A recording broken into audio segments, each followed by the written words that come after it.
Hello, this is Mike, NoStressMike.com. It's funny, I was, this is one of these times, this project here, this house, is my cousin's.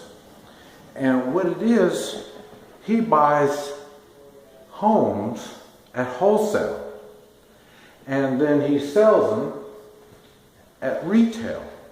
And when he told me what he was going to be doing before he even started all this stuff, one thing I've learned: if you don't know something, the best thing you can do is shut your mouth and open your brain. And that's what I did with him.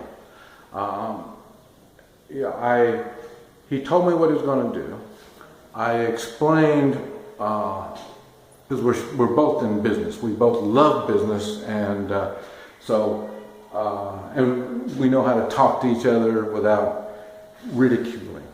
And because you don't want to ridicule somebody when they have these ideas, because they're brainstorming. You don't know where they're at. If they're brainstorming, or is it something that they're is turning into a passion?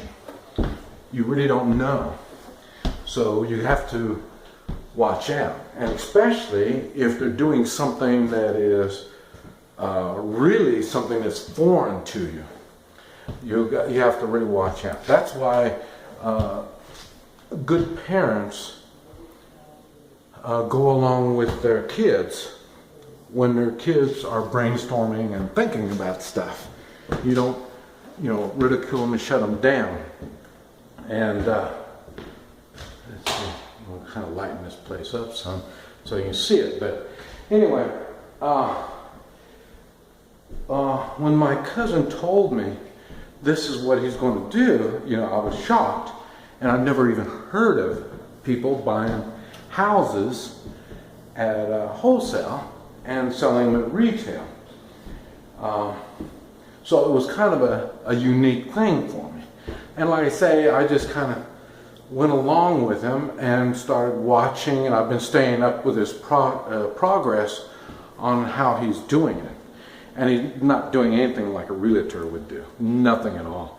And he can do this anywhere in the United States, and maybe outside. His motivation hasn't started international yet. But this house is, like I say, it's really kind of a neat thing. It's for a beginner house, it's really, really nice. And I was just amazed. And it's not like, I don't know how many he's done by now, but he's sold quite a few. I don't know if he's making a living at it yet or not, but this is what I was talking about also about greed. Is he put in a lot of years studying a system that would work where everybody's going to benefit from it. And I've talked about that before. You have a deal. If you've got a deal with somebody, and it doesn't matter if the deal is involving 2, 3, 4, 5, it doesn't matter how many. If one person gets screwed out of this deal, it's not a deal. It's a screw job. It's, everybody against one, or everybody against, 2, or the promoters against everybody. It's not a good deal if anybody loses. And now when I say lose, I'm not talking about they have to make money. This is business. Business, you're taking a chance. And I've also mentioned about the odds. And I say, seldom do I get myself into, I ask myself, I put myself into situations where the odds are in my favor. Normally the odds are always against me. So that's why I tell people, don't be scared of the odds. It's not the odds. It's what you can do as an individual. And I say my cousin's been able to do this and go through all this and in all the problems that he's been having to deal with. And he's been having to deal with a lot of problems. We're probably about 10 years difference in age. And the one thing we do have in common is restaurants. We've owned restaurants, so that's the one thing we have in common. Other than that, it's just the idea of business.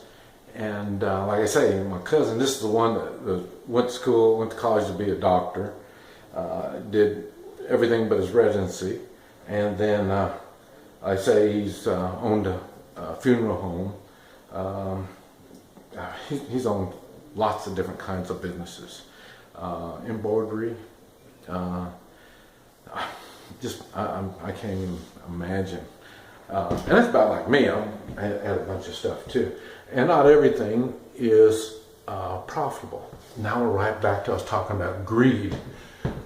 We do things in business, my cousin and I, because we find it a challenge and we're going to learn and benefit from it. Maybe. But we're going to benefit by the learning, if nothing else. And then sometimes we financially benefit from it. So that's why he's like me again. He's not greedy at all. Greed doesn't have nothing to do with any of this stuff. And we're right back to the small business. Small business, we are not focused on money. When you get the big business, that's what they focus on is money. They need money to pay the stockholders and for the, that kind of stuff. So it's greed that runs these types of businesses. So big business and small business are not the same.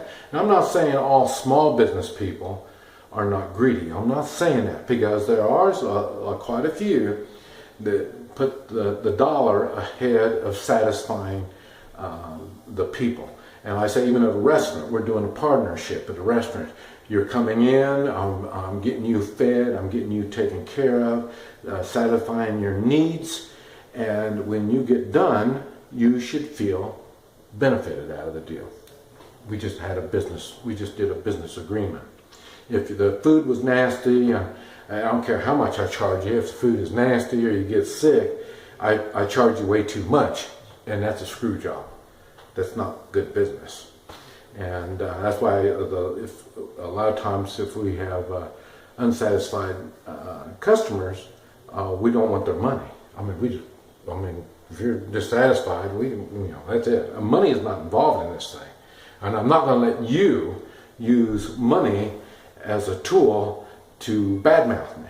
No, if my abilities are lacking, I can improve my abilities. But if I'm taking money from you, I'm really stealing you. I'm stealing from you. I'm not doing you a good job.